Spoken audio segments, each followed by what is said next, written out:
آج میں آپ کے سامنے ایک ایسی شخصیت کا تعارف کروانا چاہتا ہوں کہ جن کے متعلق کہا جاتا ہے کہ غیبت کے شبستان میں چراغ انتظار جلانے والوں کے لیے ان کی شخصیت ایک مشعل راہ.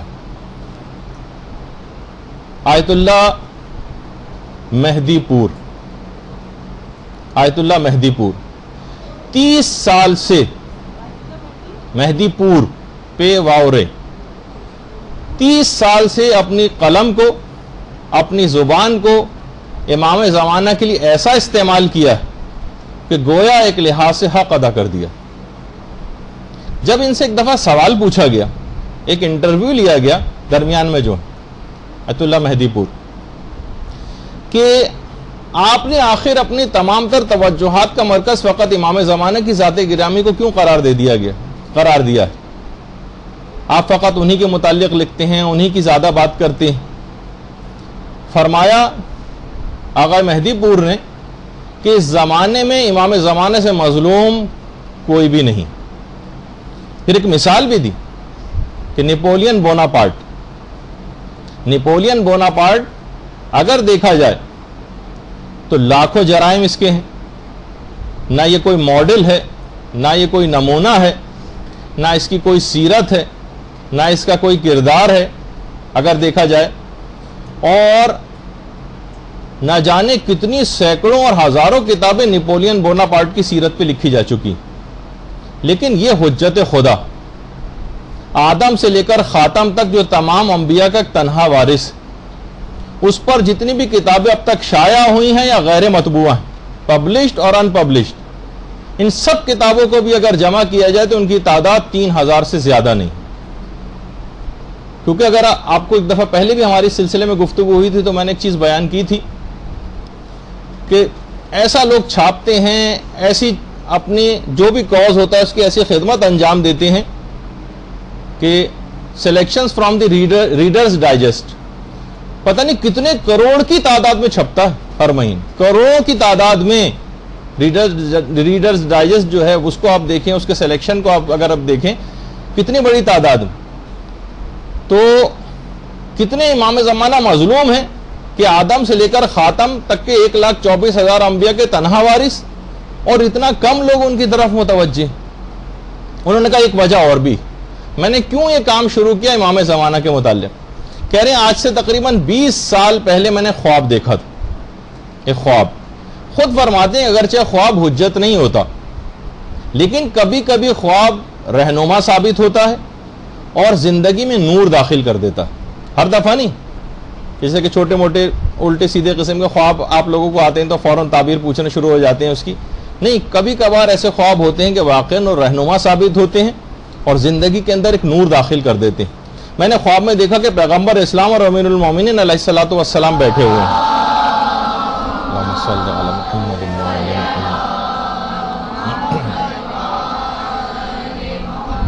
اور ساتھ ہی پیغمبر اسلام اور امیر المومنین کے ساتھ ہی حضرت حمزہ سید الشہداء اور مالک اشتر یہ بھی ان کے ساتھ ہی بیٹھے ہوئے ہیں کہ مالک اشتر کی قبر ہے آپ کے سامنے. اور مالک اشتر اور حضرت حمزہ خطیب اور ذاکرین کی ایک لائن لگی ہوئی ہے اور اس میں اس قطار میں سب لوگ کھڑے ہوئے ہیں اور حمزہ اور مالک اشتر سب کو نمبر دے رہے ہیں. کہہ رہے میں مطمئن تھا, میں بھی قطار میں لگا ہوا تھا. اس زمانے میں جوان تھا اور خوب مطالعہ بھی کرتا تھا. ظاہر ہے کہ مدرسۃ القائم کی میں تو داخلہ نہیں لیا ہوا تھا کہ یہاں آنے کے بعد کتابوں وغیرہ پڑھنے کے اوپر پابندی لگ جائے. یعنی کہ جیسے کہ ظاہر ہے کہ اتنے عرصے سے آپ کی خدمت انجام دے رہے ہیں, معلوم تو چلتا ہے نا کتنی خواتین کتابیں پڑھ رہی ہیں, لائبریری سے کتنا استفادہ کر رہی ہیں. یہاں تو ہمیں یہ والی صورتحال زیادہ آپ لوگوں کی نظر آتی ہے, جیسے تالا لگا دیا گیا اور کتابیں پڑھنا بالکل موقوف کر دی. کہتے ہیں میں خوب مطالعہ بھی کرتا تھا اور میں مطمئن تھا کہ مجھے تو بہت ہی اچھے نمبر ملیں گے. مفید تقریریں کرتا تھا اور میں اطمینان میں تھا کہ کم سے کم 90 نمبر تو 100 میں سے مجھے ضرور ملیں گے. میں حضرت سید الشہداء کے پاس جب پہنچا تو حضرت سید الشہداء, کیونکہ حضرت حمزہ کا بھی ایک لقب سید الشہداء جب امام حسین کے بعد پھر مخصوص ہو گیا ہمارے امام حسین کے لیے، لیکن بہرحال ان کا بھی ایک لقب ہے۔ میں ان کے پاس جب گیا تو دیکھا کہ مجھے 60 نمبر دیے، 60۔ میں نے ان سے تو کچھ نہیں کہا، وہ اپنی کاپی لے کے میں پیغمبر اسلام کے پاس آیا کہ اور شکایتاً میں نے کہا کہ یا رسول اللہ دیکھیے اتنے کم نمبر سے 60 نمبر مجھے حضرت حمزہ نے دیے۔ پیغمبر نے کہا کہ جاؤ میرے چچا حمزہ ہی سے جا کر دریافت کرو کہ ایسا کیوں کیا ہے۔ میں دوبارہ حضرت حمزہ کے پاس آیا، کہا کہ اتنے کم نمبر؟ فرمایا تم ہر حوالے سے تقریر تو بہت اچھی کرتے ہو، البتہ ایک چیز کی کمی ہے، تم اپنے زمانے کے امام کے متعلق بہت کم گفتگو کرتے ہو۔ اچھا، کہہ رہے ہیں کہ بس اس کے بعد کہا کہ میں اس کے بعد خواب سے بیدار ہوا اور اس کے بعد میں نے عہد کر لیا کہ اپنی تقریر کا تیسرا حصہ امام زمانہ علیہ السلام کی ذات گرامی کے لیے مخصوص کر دوں۔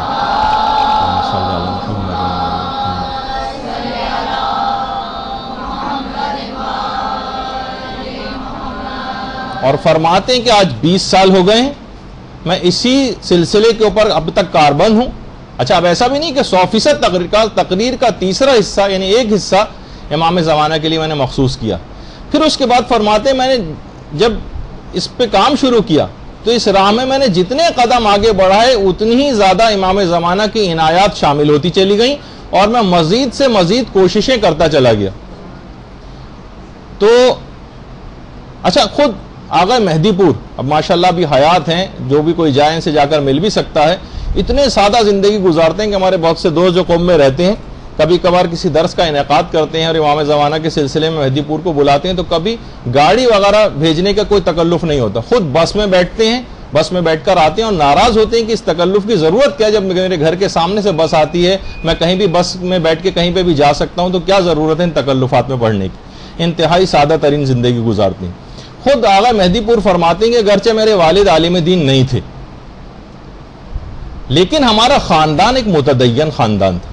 دیکھیے، خاندان کو دیندار بنانا بھی ایک اہم چیز ہوتی، گھر میں جب ماحول اس قسم کا ہوتا ہے تب اس قسم کے لوگ جا کر آپ کو معاشرے کے اندر نظر آتے ہیں۔ کہنے 7 سال کی عمر سے البتہ میرے گھر والوں نے مجھے مدرسے میں داخلہ دلوا دیا تھا، یعنی کم عمری سے مدرسے میں جو جانا شروع کرتا ہے وہی اتنے بڑے کارناموں کے اوپر فائز ہوتا آپ کو نظر آئے گا، اتنے بڑے کارنامے کرتا نظر آئے گا۔ تو کہہ رہے ہیں اس کے بعد خیر پھر میں بڑا ہوتا گیا، یہاں تک کہ جب حضرت آیت اللہ محسن الحکیم، آیت اللہ محسن الحکیم ہے آپ کے سامنے، یہ جب ان کی وفات ہوئی، جس وقت آیت اللہ محسن الحکیم کی وفات ہوئی ہے تو پورا گویا ایک حکومت اور حکمرانی تھی عالم تشیع پر آیت اللہ محسن الحکیم۔ تو کہہ رہے ہیں اسی زمانے میں ہم نے تبریز میں ایک مجلس ترحیم رکھی آیت اللہ محسن الحکیم کے لیے، وہاں پر مجھے خطاب کا موقع دیا گیا۔ تو کہہ رہے ہیں وہ حدیث جو پیغمبر اسلام سے بھی ہے، چوتھے امام سے بھی ہے، چھٹے امام سے بھی اور خود امام زمانہ علیہ السلام سے بھی، اللہم صلی علی محمد و علی محمد،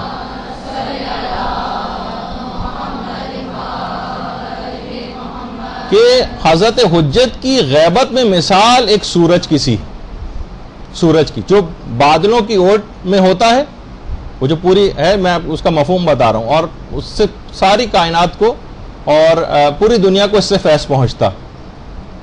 تو کہہ رہے ہیں ایک اس سلسلے میں ایک نقطہ جو اس سے پہلے کبھی بیان نہیں ہوا تھا، وہ میں نے ایک اور نقطہ وہاں پر بیان کیا کہ سورج کا ایک اہم ترین فائدہ نظام جہان کی بقا بھی، یعنی اگر سورج کو نکال دیا جائے، یعنی نظام شمسی میں جو سورج کا کردار ہے وہ اس کی جو قوت جاذبہ اس کے اندر سورج کے اندر پائی جاتی ہے، قوت جاذبہ، اور آپ کو پتہ ہے کہ ریپلشن کی ایک قوت ہوتی ہے اور ایک اٹریکشن کی قوت ہوتی ہے۔ تو کہہ رہے ہیں ان کا آپس میں جو تعادل، ایک دوسرے کو جو نیوٹرلائز کرتے ہیں اور اپنے اپنے مداروں کے اندر رہتے ہیں، یہ سورج کا بہت بڑا اس سلسلے میں کام ہے۔ تو کہا کہ میں نے اس پہ پورا ایک مقالہ لکھا اور اس کے بعد اس مقالے کو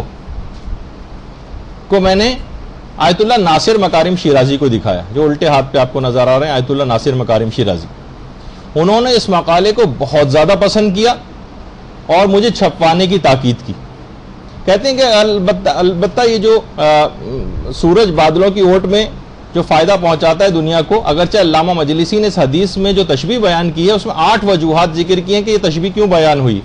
میں نے جو کام کیا تھا وہ 9ویں وجہ بنتی تھی۔ یہ میرا پہلا کام تھا جو 32 سال میں 32 سال پہلے میں نے کیا تھا. کہہ رہے ہیں اس کے بعد بس ایک توفیقات کا ایک دروازہ کھل گیا اور امام زمانہ پر مختلف موضوعات کے دروازے کھلتے چلے گئے اور میں کام کرتا چلا گیا. اس کے بعد میں نے کتاب لکھی وہ آئیں گے، ایک کتاب میں نے لکھی اور جو اب تک 10 بار چھپ چکی، 10 بار چھپ چکی. اس کے بعد میں نے یوم الخلاص کا ترجمے کا کام شروع کیا. 2 جلدیں ہیں یوم الخلاص کی اور شیخ کامل سلیمان کی، اور 1300 سے زیادہ صفحات ہیں اور اس میں 18,500 احادیث پر میں نے اعراب لگوائے. 18,500.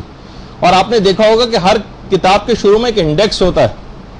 میں نے 18 قسم کی فہرستیں تیار کی اس کے لیے، اس میں لگوائیں، کیونکہ کام اس سے پہلے کبھی بھی نہیں ہوا تھا جس سے یہ کتاب انتہائی مفید ہو گئی. کوئی شخص چند منٹ میں ہی اپنا موضوع اس میں تلاش کر سکتا ہے ان فہرستوں کو دیکھنے کے نتیجے میں.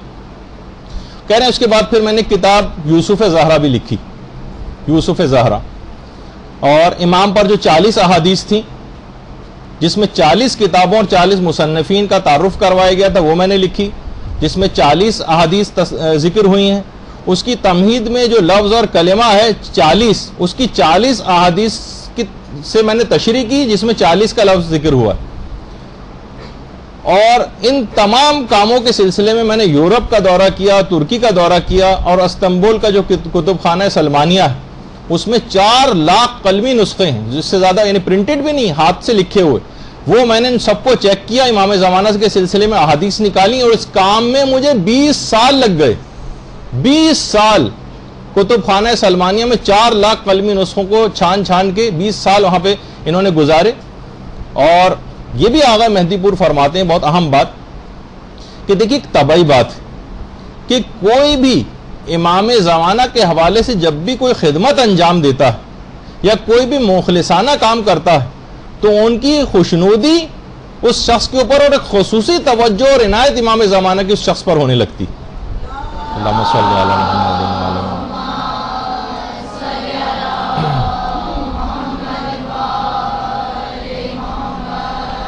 دیکھیے آپ کو بھی چاہیے کہ اپنے بساط کے مطابق کوئی نہ کوئی کام شروع کریں، جیسے کہ آگے چل کر میں ان کچھ کاموں کی فہرست بھی آپ کو بتاؤں گا کہ جو آپ لوگ شروع کر سکتے ہیں.